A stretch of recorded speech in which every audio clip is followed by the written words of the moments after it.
Shalom. Hizi ndio ishara ambazo utakapoziona kwako, jua nyota yako imeng'aa na unaenda kupata mafanikio makubwa sana.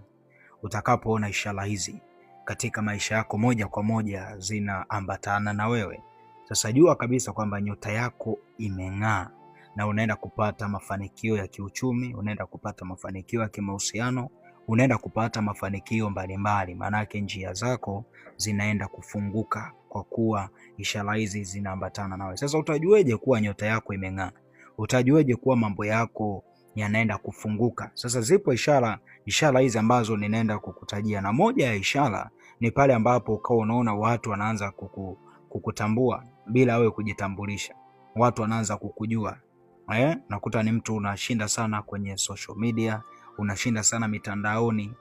Unakuta watu wanakujua bila wewe kujitambulisha. Ni wewe.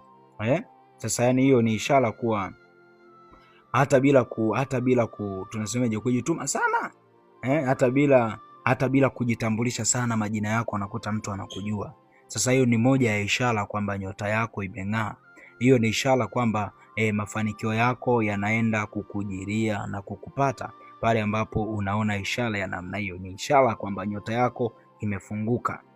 Lakini ishara nyingine ni pale ambapo unakuwa ni mtu ambaye fursa zinaanza kuja kwa ghafla.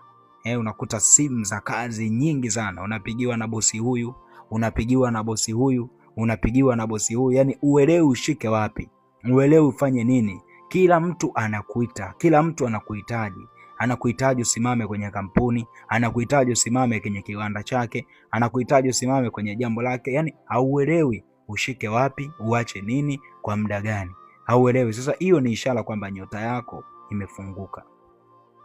Ni ishara kwamba nyota yako imeachia. Wakuu wa giza waliokuwa wameshikilia nyota yako, unaonyesha wazi kwamba wameiachia, na unaenda kupata baraka na mafanikio na ustawi mkubwa katika maisha yako. Hiyo ni alama moja ya muhimu sana, ni alama moja kubwa sana ya kupata mafanikio na baraka kubwa sana katika maisha yako. Lakini ishara nyingine ni pale ambapo ndoto zinaanza kuwa za mwanga wa jua. Unaona kiroho, unaona mwanga wa jua unakupiga, unaona jua la alfajiri linakupiga kwenye ndoto, kwa njia ya ndoto.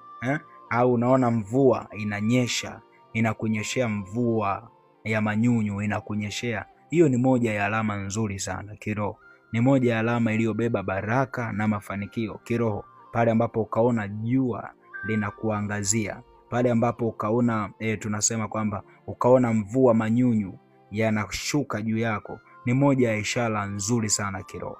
Maana yake unaonyesha wazi kwamba baraka na mafanikio yako upande wako, baraka na ustawi viko upande wako, na nyota yako imeng'aa sana, unaenda kuwa mtu wa tofauti.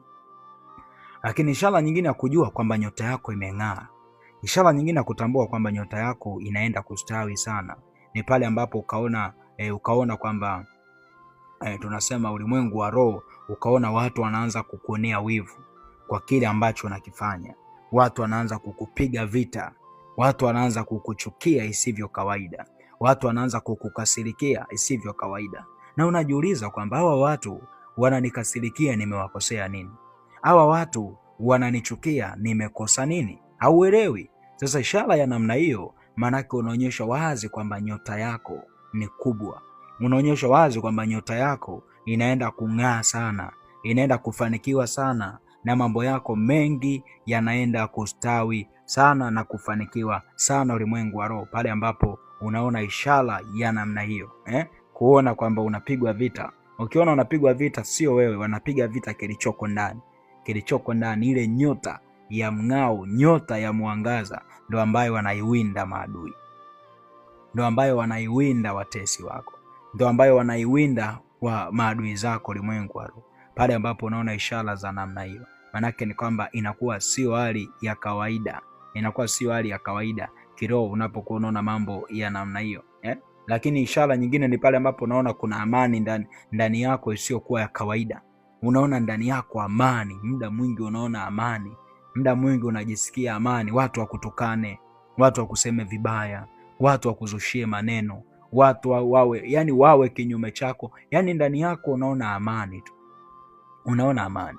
Sasa ishara ya namna hiyo jua kabisa kwamba nyota yako imeachia, nyota yako imeuishwa iliyokuwa imefifia, nyota yako imeuishwa iliyokuwa imezimishwa na maadui. Ni alama ya kupata ustawi, ni alama ya kupata mafanikio, na unahitaji umshukuru Mungu sana kwa ishara ya namna hiyo kiroho, pale ambapo unaona ishara za namna hiyo. Lakini ishara nyingine ni pale ambapo ukawa unaona kwamba milango iliyofungwa inafunguka, milango iliyofungwa inafunguka. Zile ahadi za zamani zinaanza kutimia.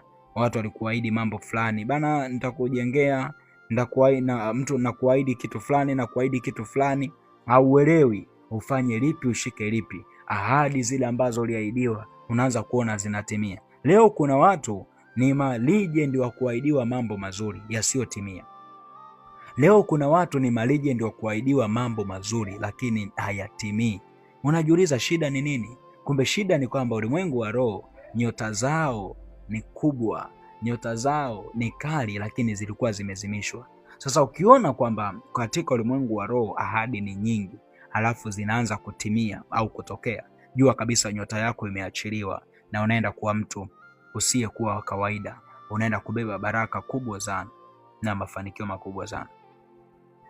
Lakini jambo lingine ni muhimu sana ukaelewa, ukajua kwamba inatakiwa unaanza kutunza, kujiona kuwa wa thamani tena. Ndani yako unajiona, mimi ni wa thamani, mimi sio wa kawaida, mimi sio wa kawaida. Kuna kitu cha kitofauti ambacho kiko ndani yangu, kuna kitu cha kitofauti ambacho kiko ndani yangu. Hiyo ni moja ya alama kwamba ndani yako kuna nguvu imetumwa, kuna nguvu imetumwa ya kuinua nyota yako. Unaanza kujiona wewe sio wa kawaida, unaanza kujipandisha uthamani wako unaanza kupanda. Nguvu za Bwana zinakuwa juu yako na mafanikio ya Roho Mtakatifu yanaambatana na wewe katika maisha yako. Ukisoma kile kitabu cha Danieli 12 mstari wa 3, maandiko yanasema wenye haki watang'aa kama taa, wenye haki watang'aa kama taa.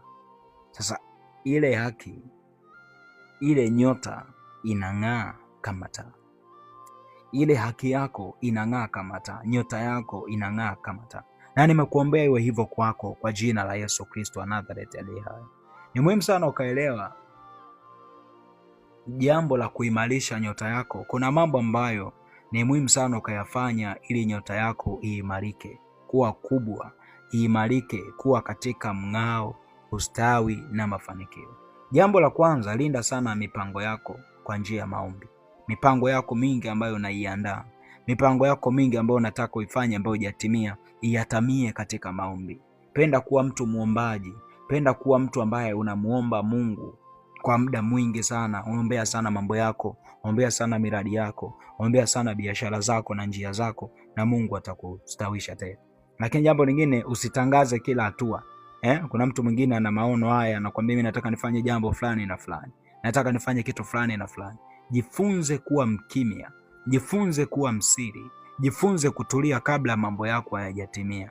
Watu waone kwa macho, wasione kwa maneno. Unapowapelekea maneno, yale maneno kama ni makubwa yataleta matokeo mabaya. Kilichomponza Yusufu kusema ndoto zake ikapelekea akauzwa utumwani ni kwa ajili ya maneno.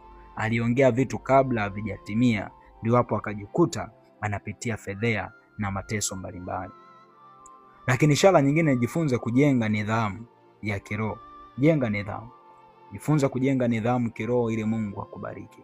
Nidhamu katika utakatifu, nidhamu katika ibada. Kuna watu wengine nyota zao ziking'aa wanakuwa waasherati, wanakuwa wazinzi wanaonuka, wanakuwa wazinzi wachafu, wanakopo kila mwanaume anayemuona anamtaka, kila mwanamke anayemuona anamtaka, kila mtu anayemuona anamtaka, na linga kwa sababu ana pesa. Anasema yote anayemtaka mimi ninampata. Sasa hilo ni tatizo. Hiyo ni hatari sana. Na Mungu afurahishwi na tabia za namna hiyo. Ili kulinda nyota yako, linda sana utakatifu, epuka sana dhambi za kutenda maovu ukishapata mafanikio. Lakini jambo lingine, epuka kiburi. Ili nyota yako ing'ae zaidi, epuka kiburi, acha kiburi, acha kuwadharau watu, acha kuwapuuza watu, acha kuwaona watu wengine hawafai, kuwaona watu wengine wanini. Unajitenga na wale watu ambao unaona wako hadhi ya chini. Unasema watu mimi wanini? Tambua au maskini unaowadharau leo ndio ambao watabeba kaburi lako, watakao kuzika kaburini. Acha kudharau mtu yoyote. Jifunze kumheshimu kila mtu, jifunze kumpenda kila mtu, ili Mungu akubariki sana, ili Mungu akuinue. Pia jifunze kushukuru. Kuna watu wengine wamekuwa na manunguniko, hata kama amepata ananungunika, hata kama amekosa ananungunika. Jifunze kuwa na moyo wa shukrani. Mshukuru Mungu kwa kila hatua, mshukuru Mungu kwa kila jambo, mshukuru Mungu ili akusaidie zaidi, mshukuru Mungu ili akupeleke hatua za mbali zaidi, na Yesu akujalie, na Yesu Kristo akufanikishe sana katika maisha yako. Mungu akubariki sana, Mungu akutunze. Niliyokuwa ninazungumza nawe ni Kuhani Samuel Yosia. Jambo la kuzingatia, usiache kufollow account hii, subscribe, share, like, comment, na kutakia wakati mwema. Shalom, shalom. Maranatha. Asante sana.